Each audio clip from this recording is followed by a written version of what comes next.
pessoal, terceiro episódio da quarta temporada de Westworld, que episódio maravilhoso, eu particularmente gostei muito e tô aqui pra dissecar ele inteirinho aqui pra vocês, trocar aquela ideia, né? Porque ainda são muitos mistérios a serem revelados, só que algumas coisas vieram à tona. Então, pra descobrir tudo isso, fica comigo até o final do vídeo, beleza? Pra gente conversar tintim por tintim sobre ele. E sem mais delongas, é aquilo que você já sabe. Vai deixando seu like aqui no vídeo, se inscreve no canal e vem comigo, porque hoje é dia de trazer o review do terceiro episódio da quarta temporada de Westworld. Lembrando que o holandês é a casa de Westworld, beleza? A gente já começa o episódio com ele, né? Nosso querido Bernard. Eu acho que é o meu personagem preferido da atualidade na série. E nesse episódio ele mostrou a que veio, né? Eu gostei muito da trajetória dele, de tudo que ele tem pra mostrar ainda mais pra frente e de tudo que aconteceu nesse próprio episódio. Bom, pra quem não se lembra, lá no final da terceira temporada, né? Ele foi pro Sublime, que é denominado ali como se fosse o céu dos anfitriões, né? O céu das inteligências artificiais, onde essas inteligências se desapegam do corpo físico e vão pra um outro plano, basicamente isso. Só que esse plano é um sistema tecnológico, enfim. E a gente observa o Sublime pelo ponto de vista do Bernard.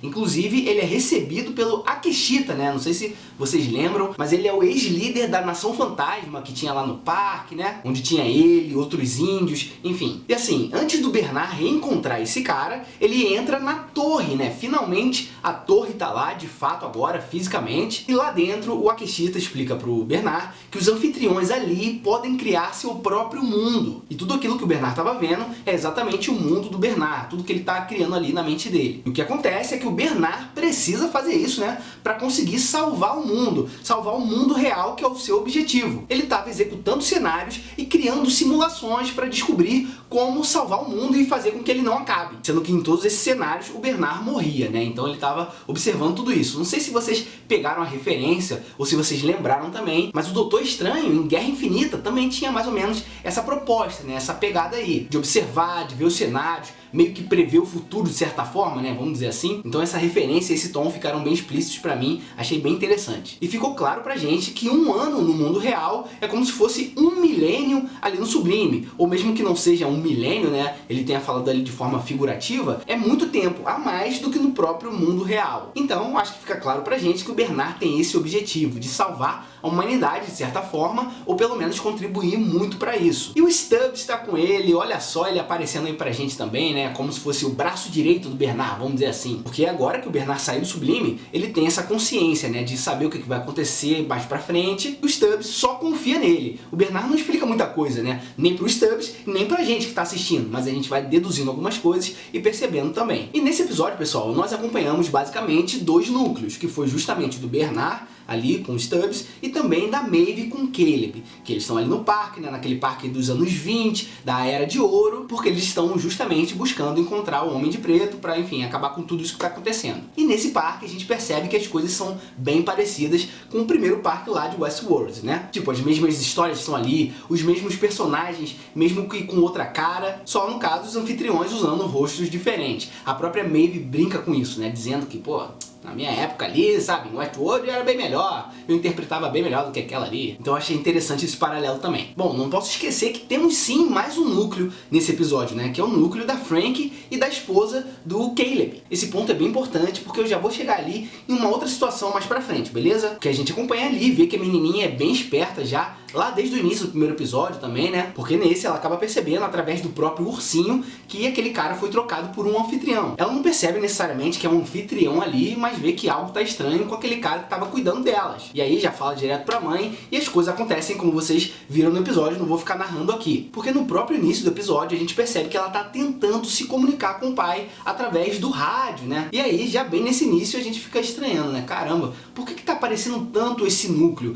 essas personagens nesse momento, sabe? Com aquele cara que tava cuidando delas, enfim. Algo vai acontecer. E aí, tudo que vocês viram acontece mais lá pro final. Enfim, o ponto é que eu quero trazer algo interessante pra vocês sobre a Frank. Mas pra chegar lá, eu ainda preciso falar do Bernard e do Stubbs, porque eles encontram aqueles caras naquele bar e o Bernard faz o que fez. E isso tudo com ele já sabendo as coisas que vão acontecer pra frente, já meio que prevendo o futuro, enfim. O Bernard profeta é muito bom, né? Eu gostei pra caramba. E aí, aí ele encontra aquela menina que veio justamente receber aqueles dois caras. Enfim, que ele acaba encontrando a menina, mostra que era um anfitrião através de uma cabeça, e a gente percebe que aquela menina luta pela causa, né? Já há muito tempo, ela meio que faz parte de uma causa rebelde, vamos dizer assim, que inclusive estranha pra caramba o Bernard, o Stubbs, mas como o Bernard diz que vai ajudar, de certa forma, ela acredita nele e leva ele até um lugar do deserto para poder se encontrar com o povo dela e ele conseguir solucionar o que eles querem. Porque, pelo que eles falam, parece que tem uma arma escondida ou enterrada lá no deserto que eles estão procurando, e essa arma justamente pode salvar a humanidade. Fato é que a gente não sabe exatamente em qual momento o Bernard tá, se é no passado, no presente ou no futuro do Caleb, por exemplo, né, e da Maeve. Mas, na minha opinião, tudo leva a crer que essa menina aí, né, que tá na casa rebelde e tal, é a filha do Caleb, olha só. Porque como é que a gente entende aquela situação, né?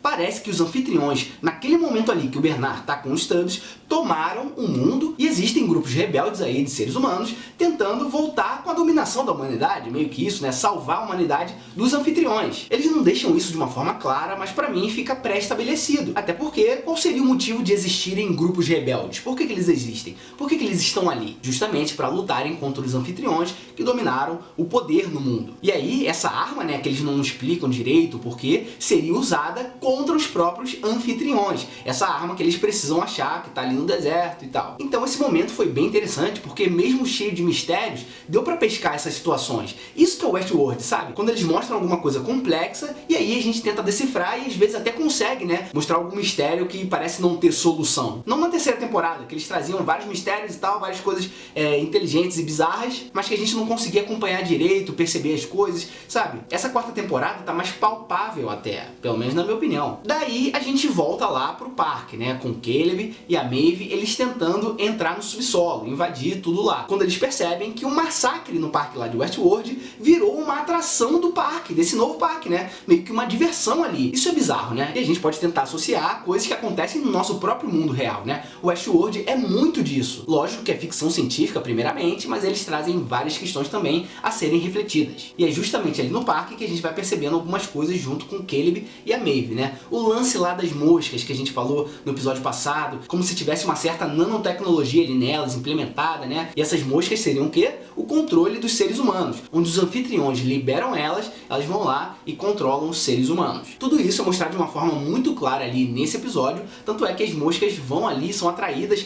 pelo Caleb, né? Que seria o ser humano ali naquele local, naquele momento. E aí vem aquele filho da mãe do Homem de Preto de novo, né? Ele acha a Maeve e o Caleb. Na verdade, o Caleb, nesse momento, tá ali tentando salvar a Frank, porque ele observa a filha dele ali, ele vê que ela tá numa câmara daquelas, onde tem alguns seres humanos, teoricamente, né? Com ele se suicidando, ele percebe que, caramba, minha filha tá ali, eu não quero que isso aconteça com ela. Vai atrás dela, não sabe que é uma anfitriã, né? Como a gente percebe depois. Mas enfim, voltando a falar do Homem de Preto, parece que existem vários deles. Porque a Maeve vai lá, meio que mata um deles, vem um outro. Por que eu percebi que é outro? Porque não tá sujo de sangue aqui na blusa dele, ele levou alguns tiros, né? Ele tá limpinho, então provavelmente é um outro. E a Hale, né, ou a Charlores, ela criou vários homens de preto ali para servirem ela. Mas isso é só um detalhe, né? Um detalhe importante, mas é detalhe. Voltando pro Caleb e pra filha dele, a gente percebe que as coisas pioram mesmo ele conseguindo salvar a filha, né? Ele acaba percebendo que é uma anfitriã, tem aquela cena dela bem bizarra, né? Se abrindo assim, saindo as moscas, algo que a gente viu, se eu não me engano, no trailer. Seria até mais surpresa, né, se eles não tivessem colocado no trailer. Tinha imagens também de fotos, enfim, dessa cena, mas é um momento bizarro e é justamente aí que a gente pensa, caramba, ferrou, porque esses bichos vão tudo entrar no Caleb e aí, o que vai ser? Qual vai ser, né? Bom, foi basicamente isso o episódio, né? Mas vamos a alguns pontos aqui. Na minha opinião, a Maeve e o Caleb estão no presente, beleza? Pelo menos no presente em que a série se passa, porque ela se passa ali depois de 2050, né? Então pra gente aqui é futuro, mas no momento da série seria o presente. Já o Bernard estaria ali com os Stubbs no futuro, beleza? Encontrando justamente a Frank mais velha e tendo toda aquela situação ali. Nada me tira da cabeça que essa menina é a filha do Caleb. E aí a gente pensa na Cristina, né? Qual seria a linha do tempo dela? Eu particularmente acho que é mais futuro ainda do que o do Bernard. E aí eu explico pra vocês. Pessoal, só o Bernard poderia recriar a Dolores, né? Trazer a Dolores de volta. Por isso, eu acho que aquela arma lá, que que o pessoal quer encontrar, né, que o grupo rebelde quer achar e que o Bernard quer ajudar com que eles encontrem é justamente a Dolores. Sim, e ele queria isso porque ele acha que a Dolores é a chave para poder salvar o mundo. Vamos lembrar, né, que a Dolores tem várias questões, principalmente aquela ligação com o Roboão, que eu já falei pra vocês, né, o Roboão, que é aquela inteligência artificial da terceira temporada. Então ela sabe ter um certo controle, mas estava desativada. Então acho de fato que é a Dolores a arma que eles querem. E aí a Dolores está no futuro, né, no caso como Cristina, justamente para conseguir destravar isso dela. Tipo, a gente não sabe se a Dolores está num parque, ou está num sistema, ou algo assim. Fato é que ela não está no mundo real, né, por tudo que já aconteceu ali, a gente explicou no review passado. Então vamos supor que ela está num sistema. Ela precisa destravar aquilo ali, por isso que aparece o labirinto para ela, por isso que o Ted apareceu para ela no episódio anterior. E a Maya, a amiga dela, fica mostrando algumas coisas também que fazem com que a mente dela aflore, talvez. Tipo, por exemplo, escolher entre o sapato branco ou o preto, assim como o William fez lá, escolhendo o chapéu branco ou preto, né, que seria o bem e o mal. Então é basicamente isso que eu acho, né, que o Caleb e a Maeve estão no presente, o Bernard com os Stubbs no futuro e a Cristina lá mais no futuro ainda, no futurão. Nesse episódio, vocês perceberam também que os seres humanos não ouvem algumas músicas, né, como por exemplo lá, o Caleb não ouviu uma música que estava tocando e a Maeve ouviu. E não sei se vocês lembram, mas tinha um mendigo no episódio passado que ouvia músicas. Só que a Cristina não estava ouvindo essas músicas, né? Inclusive esse mendigo fala: "Você tá ouvindo? É uma música sem som, tá matando eles. Você tá ouvindo? Essa música vem lá da torre." E ele continua, né, falando: "Ninguém consegue ouvir essa música, só eu." Então é claro que tem uma relação com isso também, é óbvio, né? Só que aí você pode se perguntar: mas caramba, a Cristina é uma anfitriã, por que ela não estava ouvindo essa música e esse mendigo aí, que talvez seja um anfitrião também, tava? Talvez só escute a música o anfitrião que sabe que é o anfitrião. E como ela ainda não achou o labirinto, né, não sabe das coisas, ela ainda não ouve. Então a Dolores precisaria ser despertada, né, de alguma forma, que talvez seja justamente isso que eles estão tentando lá com o chefe dela, né, com a amiga dela, para ela consiga despertar o sistema dentro dela e destruir a torre. E esse sistema, ou o parque, não sei, deve ter sido construído pela Frank, pelo Bernard e pela galera. Eu já tô chamando a menina lá de Frank, beleza? Porque pra mim é. E ó, eu tenho quase certeza que todos os seres humanos que estão lá dentro do parque dos anos 20 serão infectados pelas moscas. Eu acho que é justamente esse o objetivo da Hale, da Charlores, para que ela consiga justamente dominar o mundo com os anfitriões e fazendo com que os seres humanos obedeçam os anfitriões. E ela está conseguindo atingir os seus objetivos, né? Primeiro, infectar essa galera com essa gosma preta através das moscas. E segundo, controlar os humanos como os humanos controlavam os anfitriões. Assim, pessoal, o rumo que essa história tá tomando já tinha que ter tomado lá na terceira temporada, né? Eu tô gostando pra caramba dessa vibe de mistério, né, que a série tem trazido, e eu particularmente estou muito envolvido com tudo. Até Metallica apareceu por aqui. Veio com Stranger Things primeiro, né, com Master of Puppets, enfim, que vocês viram lá o Ed tocando, e agora através de uma orquestra, tocando Enter Sandman. Sim, inclusive com uma ótima versão, e a banda tá com tudo. Pessoal, então eu quero saber a opinião de vocês, o que vocês esperam agora para esses novos episódios. Eu particularmente estou gostando pra caramba, né, dessa temporada. Acho que ela tem tudo que a terceira temporada tinha que ter, mas não teve. E comenta aí pra gente poder trocar aquela ideia, beleza? E é isso, pessoal. Não esquece de deixar aquela martelada no like, porque isso ajuda muita gente na divulgação do vídeo. Se inscreve no canal se você é novo por aqui, para continuar acompanhando vídeos como esse que nós trazemos com frequência. Não esquece de conferir na descrição do vídeo nossas redes sociais, principalmente o Instagram. Segue lá. É isso aí. Valeu!